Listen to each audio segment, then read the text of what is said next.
In the name of Allah, the Beneficent, the Merciful. Hello everybody, how are you doing? We'll be doing great with the mercy and grace of Almighty Allah. My name's NA Saqib. I'm your Arts mentor, IELTS trainer. Additionally, been also teaching the students of spoken English for the last 20 years at the platform of Genius Institute, Lahore.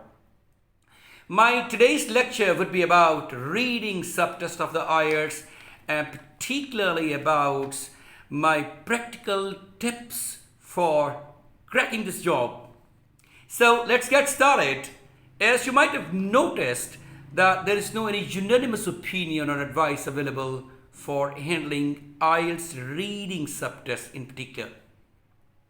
Or you can say in other words that there is no any consensus of all the IELTS experts for one perfect method of handling reading subtest.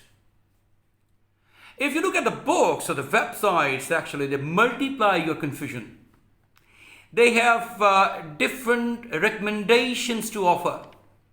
So they are the source of maximizing your confusion. Remember one thing, everybody is individual. Everybody is different. He's got different needs. He's got different level of understanding, different background of knowledge. So he may have a different formula. So you have got to see what suits you the best or what works best for you. I would like to just give you some personal, advice how you can do this job. My personal formula, if I were in your shoes, what I would do is, personally, I take a quick look at the passage first. Just a quick look in order to count the number of the paragraphs, its size, a bit of a language. And next, I would also like to give a bit of concentration to its image or its picture. It also tells a story about the whole passage.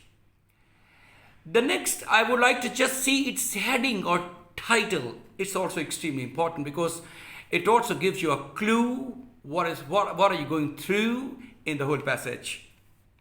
So, doing all that stuff, it will generate your personal interest. And once there is a generation of your personal interest, you will be particularly interested in knowing about the whole details written in the passage. Number 2, quickly go through the first paragraph. It will give you a bit of introduction of the whole passage. And go through the last paragraph as well, because it might contain the summary of the whole passage. And I will also recommend you to go through the first sentence of each paragraph, because it may be thematic sentence. So point number 3 would be, then look at the questions which will give you an idea of what type of questions you have to do. For example, are there a lot of questions asking about names of people or some numerical details are required? So knowing about the question will make it easier for you to understand things and answers hidden in the text. If so, then it's a good idea to underline names, dates, places, names, and all that stuff when you are reading, for skimming purposes, for getting the answers practically. The passages are actually in the order of difficulty. If the first passage is difficult, the second one is more difficult, and the third one is the most difficult. So comparatively speaking, the first 2 passages are easier than the last one. So if you're going to allocate the time, you would give 15 minutes to first passage, there's 15 minutes then to the next passage, and you're left with 30 minutes, and you have to give 30 minutes to the last, most difficult passage. In this time division will also give you a lot of confidence, and it will be appropriate as far as the questions are concerned and the practical solution of answering is concerned. So say 15 minutes to each paragraph, each passage, I beg your pardon, and then of course the remaining 30 minutes are to be given to the section 3, which is the most difficult one. It's a complex language, the long passages. So in this way, your time distribution will be the good advantage for you.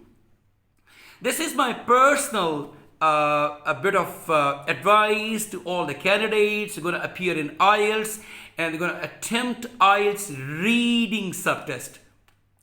God bless you all, guys. Thank you very much indeed. I'll see you in another uploaded video. Until then, bye.